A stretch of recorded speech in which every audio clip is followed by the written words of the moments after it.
Palestiina toetusmarss Tallinnas ja Queers for Palestine. Loen uudiseid ja vaatan Delfis videot, kus inimesed marsivad Palestiina toetuseks Tallinnas. Videos võib näha ka silti Queers for Palestine. Kas keegi oskab mulle rumalale öelda, millise ühinguga on tegu ning kas ka Palestiinas võib leida säärase ühingu liikmeid või poolehoidjaid? Fotol on negatiivse IQ-ga inimesed. Meelede tuletus, et Queers for Palestine on sama hea kui James for Nazi Germany või kannad KFC eest.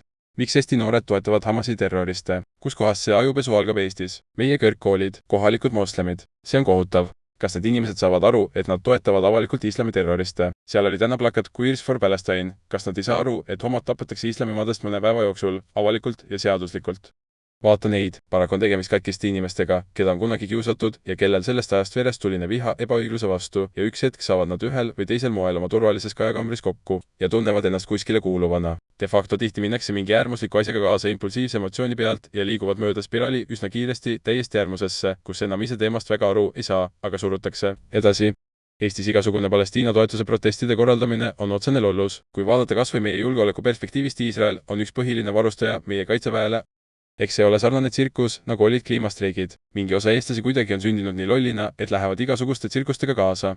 Mul jäänud mulje, et kõik siuksed protestimarsid, seal suht sama kamp suuresti, üks päev marsivad Palestiina eest, teine päev on nad lamemaalased ja lõpuks on nad suured veganluse eest vedajad ja kallistajad, mis parasjagu popp on. Aga kui valitsus muudkumaks kruvib, siis see ei koti kedagi. Vaja torkida teisel pool maakera toimuvat.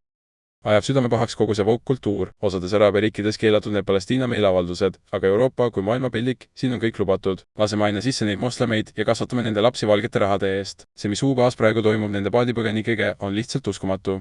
300-700 inimest päevas tuleb üle väina Prantsusmaalt. Enamus noored mehed. Ja täna mingitele idiootsetele seadustele nad ei saada neid välja, vaid reaalselt mahutavad 3-4 tärni hotellides. Valgeid lapsi kamba ahistatakse juba dekaade. See mätsitakse kinni poliitilise võimu nimel, et umbes näiteks Pakistani kogukond hääletab. Pooled linnapead on moslemid juba, kirikud tehakse mošeedeks ümber. Mind ajab lihtsalt ketta, kui mingid vasakpoolsed tuutud räägivad multikultist kui mingist toredast asjast. Need kossakad ei lõppe otsa, kas te aru ei saa. Tassid 10 miljonit sisse ikka tuleb juurde, ega nad otsa ei saa, nad aina paljunevad nii Euroopas kui väljaspool, majandus kukub kokku varsti rääkimata sellest, et oleme ise vähemus omas riigis. Kuidas te jobud aru sellest ei saa? Ega enne mõned ei saagi vist aru, kui omal nahal tunda ei saa. Jumal õnnistagu Euroopat, äkki on veel lootust, et meie lapsed ja lapselapsed saaksid elada, nagu meie saime peale Nõukogude Liitu.